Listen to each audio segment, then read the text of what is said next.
What's up, guys? Welcome to Off the Reservation, podcast where art is magic, and we are all the Grand Wizards. I'm Mal. I'm Bill. And I'm the son of Picasso. I don't know if that's the right term. I am a Grand Wizard. I am the Grand Wizard. I don't Bringing know, it back. I don't We're know. taking it back. I'm taking it back. As long as you're aware. I know. As long as you're aware. I know. We're not affiliated though. Like let's Hey, make you that never know. I abundantly could be a clear. card-carrying member. We all look the same. You caught me off guard with that one. You had something else when you were going over it. It's all about that Clorox, man. Oh my gosh. You got to get the bright whites. Oh my gosh. The Grand Wizard. Hey, man. I'm brown enough. In the dark, I can make it. I don't know what I'm talking about. All right. uh, Hey guys, welcome to the podcast. And you know what? That was beautiful, and I would call that art. That's art. That's my artistic license to call myself the Grand Wizard. I was thinking about the last episode, and I was like, man, I really do need to find a new burger place. It's like a local burger. We were talking about stuff that last time, and I was like, man, I need some like a lot of burgers just doesn't do it. Not in their burgers, not lately. But I'm a little lost with where you're going with this. I just throwing it back to the last show. Oh, Just- yeah. I mean, just like a little recap. The burgers Wizards are and good. burgers, you guys. We're out there, folks. All right? Wow! Whoa! Are you Man. trying to like bring it around and say like a lot of burgers are magical? Our art. That is art right there. It truly is. I mean, the things that they do with those burgers, sometimes you could get a masterpiece. All I have to say, if they you want to ever- be magical, they need to hurry up. Because they be taking forever. You ever eaten at Subway? That's art. That's art. You play Sandwich video art. games? That's art. Okay. Like now you've hit on a subject that I feel like is good, because video games are art. Like, you have some dude like painting with pixels. You know what I mean? 100%. Yeah. I agree.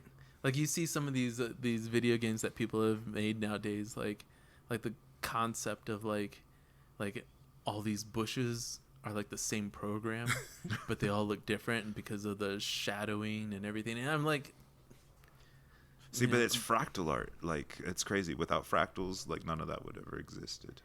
It's I'm crazy. not an engineer, but I believe you. I 100% believe you. I believe. I don't know what you're talking about, but I believe it. Are you into fractals, man? No, this one time, me and my wife, we went to a fractal exhibit at the, what do you call it, where they look at the stars? What is that called? Being high? Observatory. Observatory. Well, yeah, I mean, we were that too, but we were at the observatory watching like a fractal show, and oh my gosh, it was a trip. It was cool. Was it set to Pink Floyd? It kind of wasn't. That's what the only thing that bugged me was, like, you could tell they didn't own the rights to it, so they couldn't play it. So like they played like So it was like a rip knockoff. off Pink Floyd. Yeah. So it was like, you were. Yeah. You're like, what is this? This isn't anything. They added the ding at the end of it. Yeah. I Wow. like that controversy. Like the fact that is it Queen? Queen did the song, and then Vanilla Ice basically used the same thing, but added a ding at the end of it, and was Ting. like, no, that's me now. I'm like, well, in that case, Andy Warhol's pictures are mine, and I just added a new shade of red to it.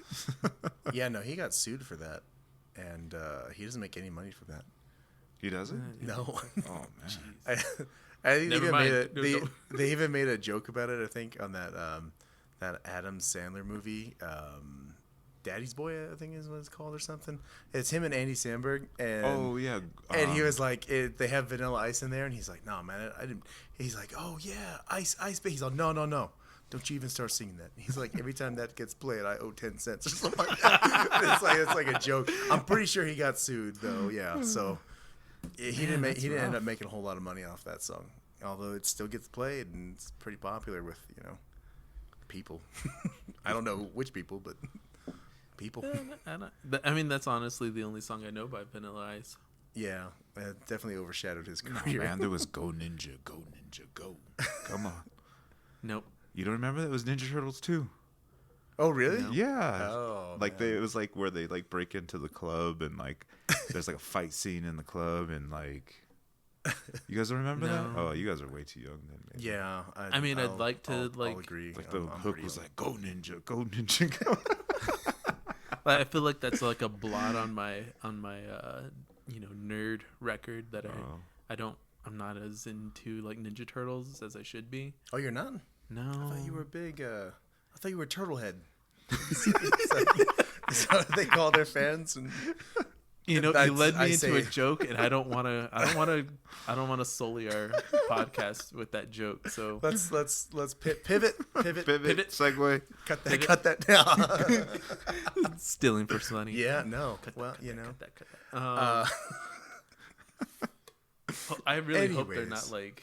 They yeah, haven't, like, they're copyrighted. gonna Vanilla Ice us. They're all you guys owe us 10 cents. 10 cents an episode. It's like, oh no. But yeah, I guess so. Our question is the question we wanted to pose today was, what is art, and how do you conceive art?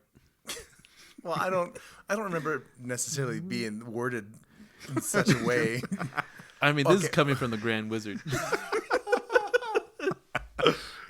No, I honestly wanted to have an honest, sincere conversation with you guys. All right, because I want to know some things. No, I'm curious as to what you guys. What's your process for like your creative process? How does like what works for you? What have you found over the years works for you? What doesn't? Because people have all kinds of ways of starting. With an idea and then turning that into like a beautiful painting, a beautiful movie, a beautiful song, whatever it is, you know what I mean? And it's kind of interesting to be able to like look back and be a little introspective on that in that sense and be like, okay, well, yeah, I guess, have you guys ever thought about that? Do you guys ever, and I know you, Son Picasso, you on Instagram, you've been kind of doing like looking back at your, some of your earlier pieces and, kind of diving into that. So I'm super curious about what you have to say about this, and if you ever thought about that, is that something you've ever like explored for yourself? Yeah. When I look at like my art as like collection, I see different like periods in my art where I was really into one type of style, and I kind of judge it from that. And I think when I was younger, I used to have to hide a lot of what I wanted to paint in the actual painting. Yeah. Just because, like, let's just put an example. Like, there's a picture of me with President Bill Clinton, right? And he's holding a picture of, if you don't know anything about, ledger art, you see a train and some Indians riding on horseback next to it, right? And what I originally intended to draw was the train on fire and Indians shooting guns at this train, right? But, editing through it and wanting my message to get out there, I omitted the flames, I omitted certain things, and what you're left with is with an image of, it looks like these Indians are riding out to meet, this U.S. cavalry convoy. And in these people's minds, they thought, oh, it's a parade. You know what I mean? And in my mind, I was drawing, these natives, out to, get arms to go, fight the U.S. cavalry. And so I realized that, like, art is subjective. It's all how the person wants to look at it. Mm-hmm. So I could give these different battle scenes and omit certain things and put, like I don't know, like I would call like something like that for Mother and Country, right? Yeah. Give like the people who were really nationalistic about America something titled in their own language, so to say. Oh yeah. And then they loved it. They ate it up. You know what I mean? And whereas I was making a painting about Native liberation, whereas they thought they were buying a painting about how the West was won. Do you know what I mean? Yeah. And like I was like at the age of 8, and it was almost like fun for me. Do you know what I'm saying? Yeah. Because I was in essence getting a message out of, you know, Native power and you know getting like our plight out there, the story of our plight out there. And so taking that, hiding those images in paintings like that, it just, you know, was enjoyable. As I got older, I became more like, I guess, more bold with what I wanted to say, and I didn't have to like hide images like that in there. I would just could draw things like the political cartoon with, you know, Putin mashed up with the Beatles and Trump playing the drums, you know. Yeah. So So it's kind of evolved for you over time, where you feel you're at a point where you feel comfortable being able to just make those statements rather than feeling like you have to skirt around the idea. Yeah. Well, almost like you're making political statements, but in a more palatable way. Yeah. And I mean, like I think we've all talked about this, like the whole idea of like when we make something, you know, our intentions are what they are. And you know, I remember you had made a painting like a few years ago, and it had custard on it, and it had He said custard. It's like, ooh, dessert. it was delicious. Okay. But you had written something in Kiowa on it, and I remember you had like a interesting interaction with somebody who was like, "Oh, that was Custer was my grandfather," and it was kind of like, did you punch him in the face, you know? But I remember you had said like you had translated it for him, and he wasn't too happy about it. Yeah. Which I think is interesting. Is like I feel like Anglos in general have this idea that Native Americans are the peaceful, you know, the noble savage still, and we're running around and you know, if you insult us or you take anything from us, then we're cool about it, and we'll be cool about it. You know, it's kind of funny you bring that up. Here's the last interaction I had at one of the last shows. Was I had painted this ledger painting of a native boy wearing a dog soldier headdress, and he's holding a rifle, and he has a chieftain robe draped around his shoulders, right? And around him is a depiction of a ledger horse scene with natives fighting cavalry soldiers on horseback, right? Yeah. And so the boy's standing there holding his gun. Well, this Anglo gentleman walks up, and he's like, you know, this doesn't make me feel good. And I looked at him and I said, good. It's not supposed to. And he goes, you painted it to not make me feel good? And I said, well, not all art is supposed to make you feel good. Yeah. And I said, it shouldn't make you feel good. I said, it's a child soldier. I said, seeing a child soldier should make anybody feel bad. You know, I said, the fact is that these are the people who were fighting this war. You know, their fathers all died off in the first attack. You know, these boys stepped up and they wanted their family members to make it out to try to escape. So they had to step up and man up and take on the roles that their fathers did. And I said, you know, these boys are children. Like, this boy is only 12 holding a rifle. Like, it should make you feel a certain way. Yeah. And then he follows up with, well, both sides did wrong. Both sides did killing. And I just looked at him and I was like, whatever you have to tell yourself to make it is fine. But, you know, and, you know, he went on and, he's like, what's the title of this piece, right? And it's kind of interesting that you bring up the idea of, like, what's our creative process, right? Because in my painting, I always listen to music in the background, right? And especially right when I was painting this particular piece, it was right when all of the protests were going on for the George Floyd movement, right?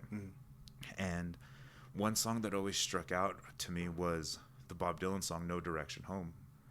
And there was a line in there like a Rolling Stone, like, and it was like at a certain point, Native Americans went from being, this is our home, to being displaced like a rolling stone, right? And so that was like the message I was conveying in this painting was, even though this is his homeland, he doesn't have a direction home, you know? Yeah. And so then when I told him, you know, the name of the piece, I was like, it's titled No Direction Home. He was like, well, you know, brother, with Jesus, you can find that direction home. And I was just like, the whole message of what I was conveying to you was just lost, because he just, you know, I mean, I don't know if that, it was just a really, He couldn't understand that you've come in and you've squatted on my home, and therefore I no longer have a home. You know, that Yeah. like I can't feel at home because I have an intruder in my house. And I think that's, I mean, I don't know. I mean, there may be, I and may so be then completely it was wrong. just, it already felt, the whole interaction felt weird, but then for him to come in and say, well, with Jesus, you can find a direction home. It was just like one more thing that was just like, oh man, just, Well, it's weaponized religion. yeah. And so it, you know, and it's at an art show, so I'm here to talk to people about art and to be an ambassador of Native arts, right? And so, you know, in one sense, you don't want to blast the person. In the same sense, I painted it, so I wanted this interaction with people, right? Yeah. And so it was one of those things where I wasn't prepared for it to go that far into religion. Yeah. You know what I Yeah. mean? And so it's like the power of art is amazing, you know? Yeah. Hey guys, it's Elle. Just wanted to say thanks for listening. Remember to rate, review, and subscribe. And if you have any questions, you can always DM us on Instagram at Off the Reservation Podcast. And maybe, just maybe, we'll answer it in a future episode. Now, on with the show.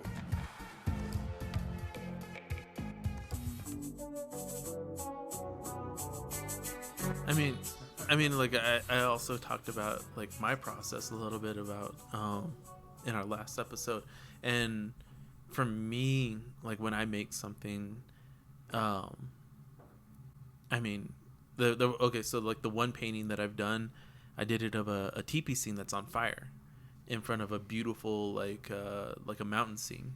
There's like a river and everything, but in the back, like in the mid ground, you see a teepee and it's on fire, and then another one on fire, and another one on fire. And I only have like one picture of it. I should have taken more, but it ended up going to Tom Hanks. And it was because we were working on what is that? It was his last Western movie. Oh, yeah. Was it New World or something like Yeah, that? the News of the News of World. the News World, of the World, yeah. And they had asked us to come in as a Kiowa tribe who's been displaced. And I felt that, you know, the fact that in the movie the Kiowas, the Native Americans, were displaced in the movie, therefore giving him a painting of a burning teepee, essentially a burning teepee, was like the correlation. And so and the reason why I put the burning teepee is as a statement, like, yes, our homes were burnt, you know, our people were displaced. And now, I mean, the whole reason why we're off the reservation is because our homes have essentially been displaced. Like, this land that was originally ours was taken away, and now, like you say, we're a rolling stone. But like, the painting was the only one I've ever done. Most of my stuff is leather work or See, what's knife really work. cool is that now you can paint stuff like that, right? Like when I was coming up in the 80s and early 90s, like you couldn't do a show with that and show it and not get backlash for. Yeah. You know, it was a very fine line. And like I said, there was times where I had to spoon feed my message to people versus just outright put it out there like you. And that's amazing though, that Native arts has come that far to be liberated to be able to show things like that. Yeah, I mean, honestly, when I made that, I was also kind of like hesitant because I was like, you know, I don't want to upset people. But at the same time, I was like, I feel I have this image in my head and I want it out.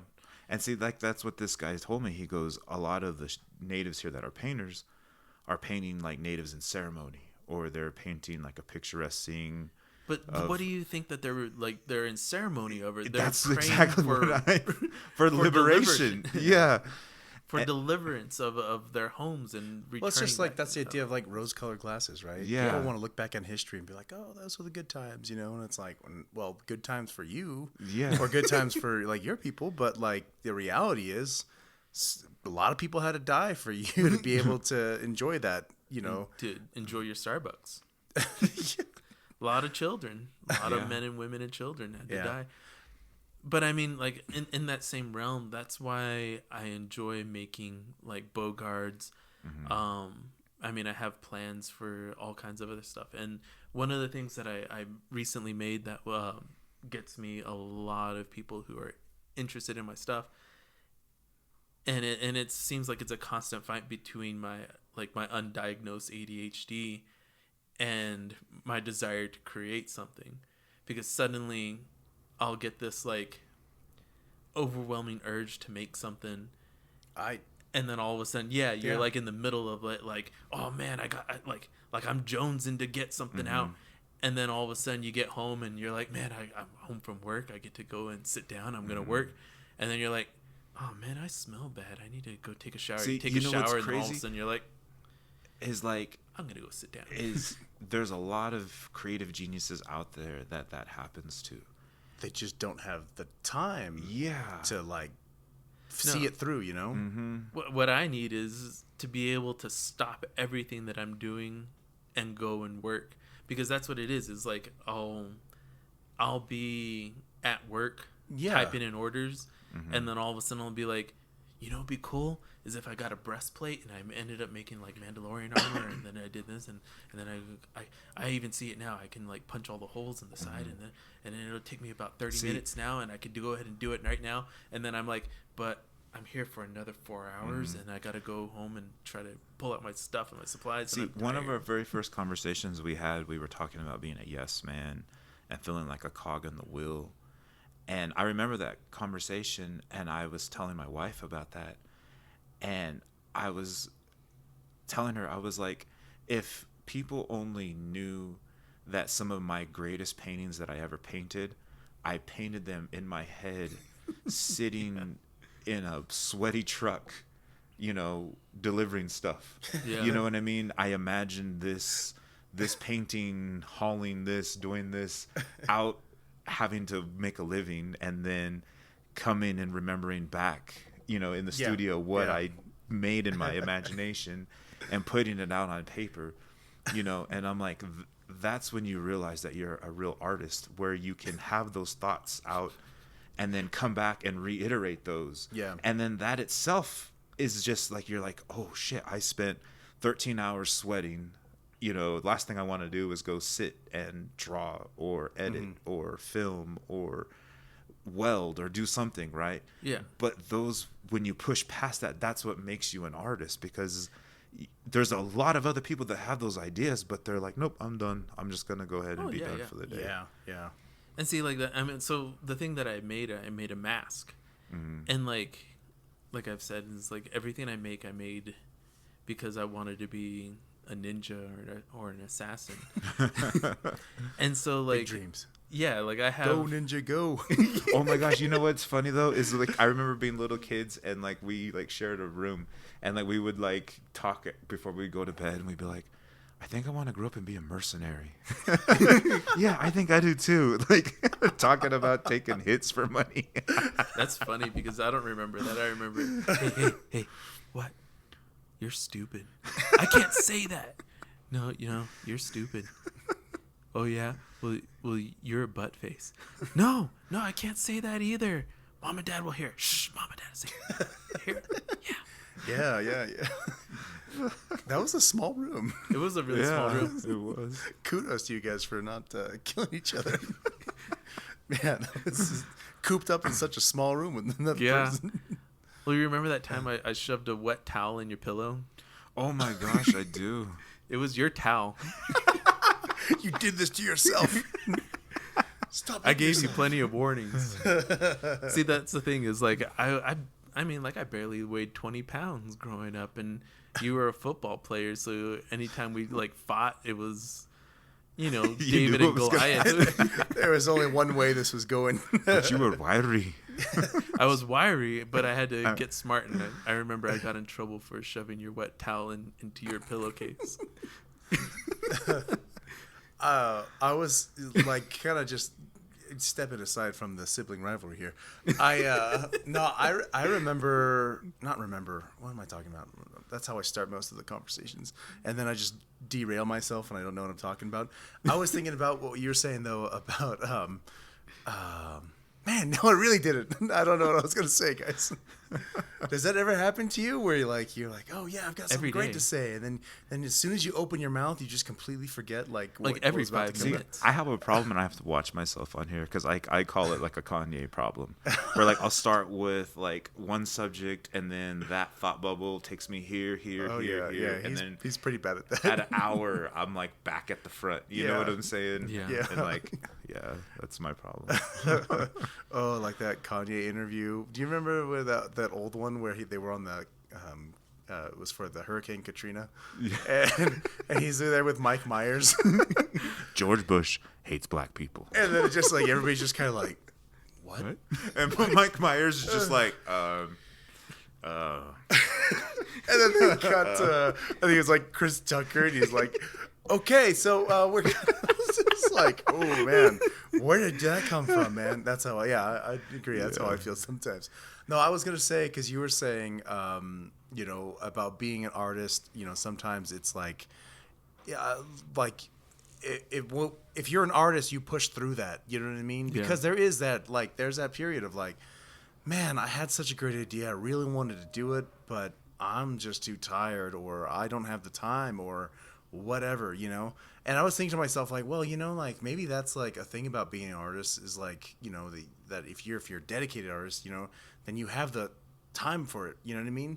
But that's not. I don't think that you're right. I think that's not the case. I think it's that you have the drive and the passion, and you The drive and the power. Exactly. You're like the rock of art, But like, that idea that like you push through it, you know what I mean? And you, because you care about your art that much, that you push through it, And I'll be honest, like I don't always have that, I don't. I'm like, I'm kind of like Mal, like sometimes just like I had this really great idea and I wrote it down and I was going to talk about it and think about it some more, but I'm just tired now and I just want to sit here and not do anything. Play some games or that's something, actually originally how I got into clothing. Was I felt creative, but I was like, man, just to sit and to see a painting through from beginning to end, like now I've reached a point in my career where it's not just I get a paintbrush and some paint and I sit there on a canvas and paint. Yeah. Like it requires a lot of planning and execution, and like it's like 3-month process to get a large painting done now, right? And so it's like I needed something to also get that creative outlet out, and so I started making music. But I was like, it's one thing, there's tons of people making music, right? Yeah. There's tons of people in the native music world, and like I was like, where is there a need at? And that's where I saw a need in native fashion. There's so many things in native fashion that are geared to tourists, and then there's things in native fashion that are geared just strictly to native, right? Yeah. And I wanted something that would cross both genres, you know what I mean? And also have that cool factor, because, a lot of times, Western wear has like a connotation to it of, elderly or octogenarian, you know what I mean? And, or it's just not cool, you know what I mean? And that was what I was like really into, was combining the fact that we live in the Southwest, combining that with the fact that, I'm inner city in the streets, and combine that with, just tech and everything, and it just makes something completely different. Yeah. And with that, well, ladies and gentlemen, this episode is brought to you by The Streets. By The Streets, where The streets. you get a nice walk-in place. Oh my gosh, on my Facebook, I was messing around, and like where it gives you an option to put married like a married option. Yeah. Like I typed in "married to the streets," and then I kept getting like all of these like congratulations from like family members. We're very happy for you. Married to the streets. Married to the streets. Can't wait to meet her.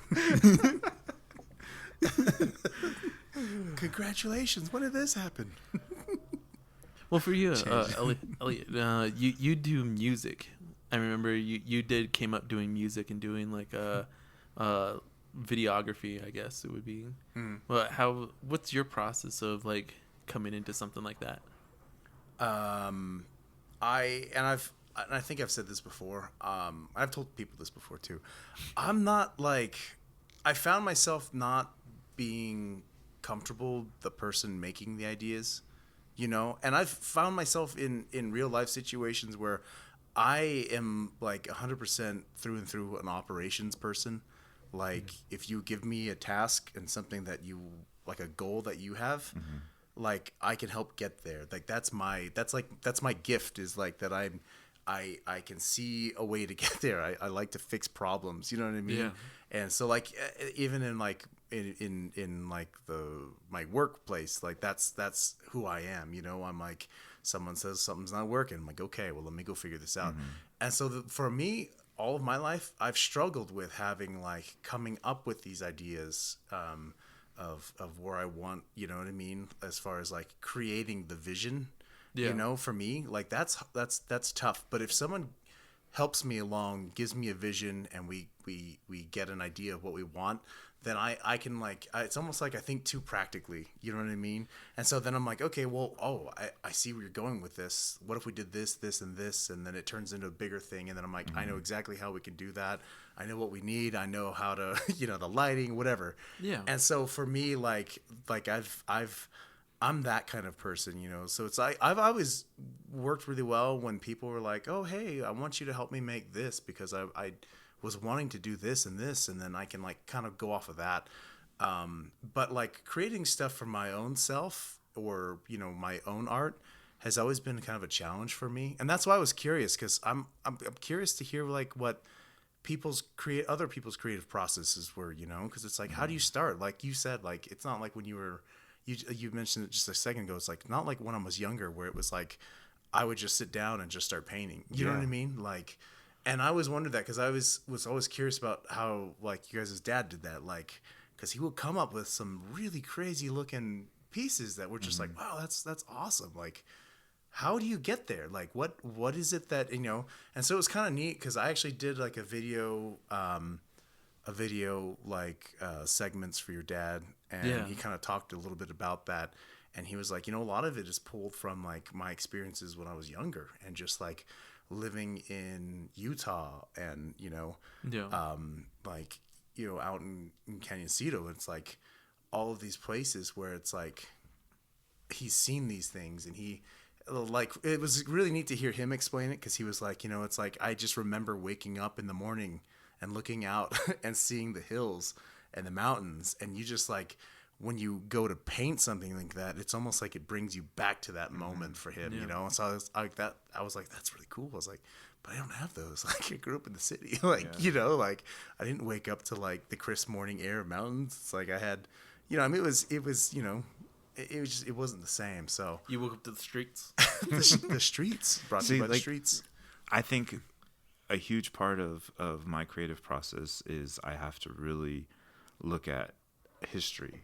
And I think that's really gotten like my love of politics and cemented it. You know? I've noticed that as you talk about it, I'm like, yeah, a lot of your stuff is like brought back to telling a story that you've read or heard about, or, you know, something historical in that sense. Yeah.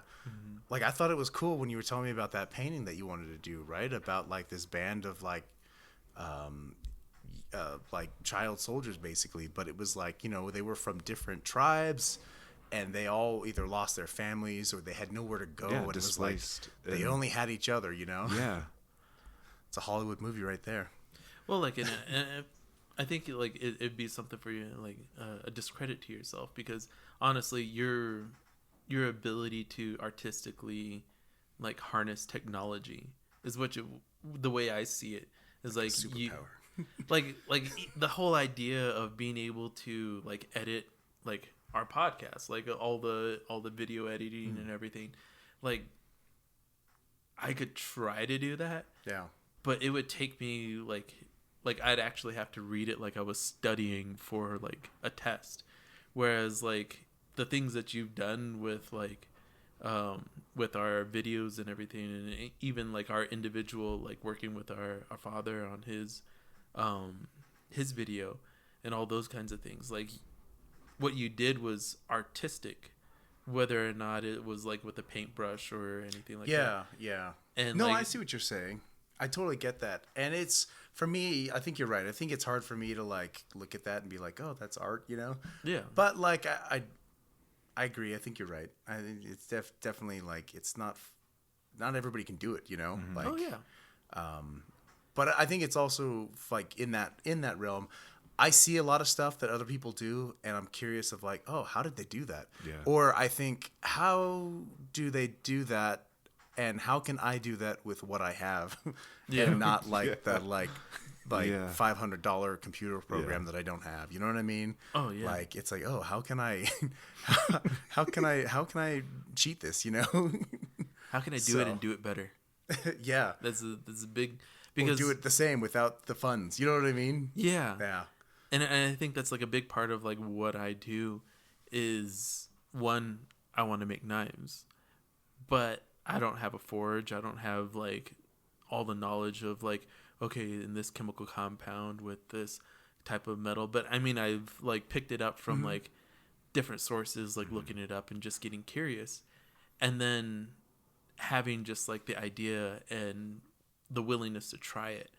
And I think that's one of the big parts of like doing art is just like, you know, like there's been times when I've looked at a piece of metal and been like, all right, well, this is like a really good piece of metal. It's a really good size and weight.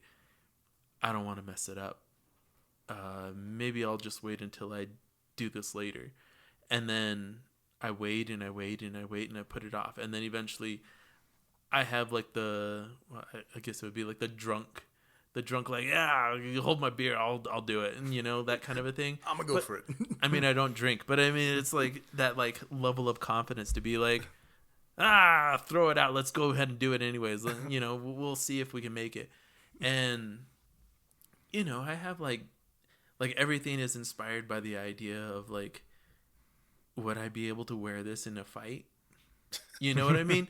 Like I want to make. Can I ninja this? Can I make this into it? Could I like possibly hide something up my sleeve, and then like be able to like shoot my arm out and it come out? Like, I'd like to make one of those. Was it the where they had like the derringer up the sleeve and be able to just like shoot my arm out and it like shoot into my hand. All like the Django style, where it's Yeah, like, yeah, just be like, but like with knives or something like that. Yeah. And I don't want to cut my fingers off.